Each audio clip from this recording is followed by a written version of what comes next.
Barreto naman at Janela Salvador spotted nagyakapan sa ABS-CBN Ball. Ang daming ang ganap na nakita sa nasabing event. May mga artistang nagkaroon ng chance mag-banding, magkabati. At ito naman nakita muli ng publiko na nagkasama. Ayan, pakinggan natin. Na hindi ko na sabihin kung ano, pero alam niyo na yun, hindi na nag-progress yung friendship. Pero open naman ako in the future if ever Ayan. Ayan.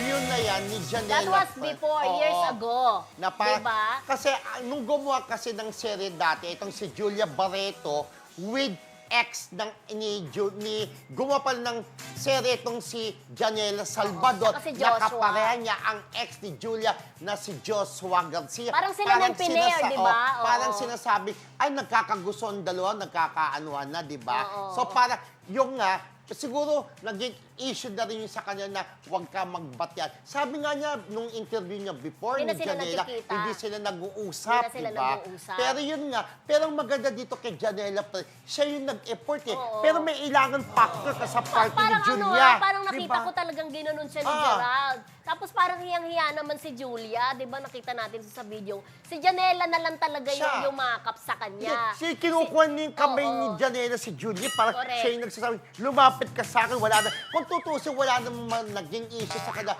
Dahil di ba, never naman naging jowa ni Joshua itong si Janela. Si Naging Janela, partner lang sila.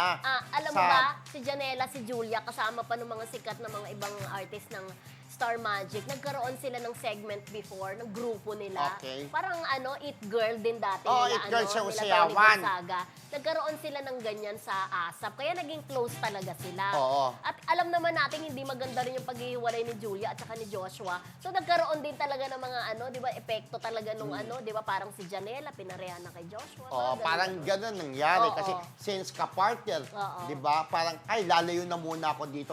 Pero di ba, nag-chismis din naman sila Joshua at saka itong si Janela. Pero walang naging relasyon, di ba? Na-chismis talaga dahil admittedly naman talaga si Joshua, crush niya si Kasi Janela. si Janela. Tapos Diba? nagkasama sila. Ito yung parang kasal-kasal na may patay, namatay.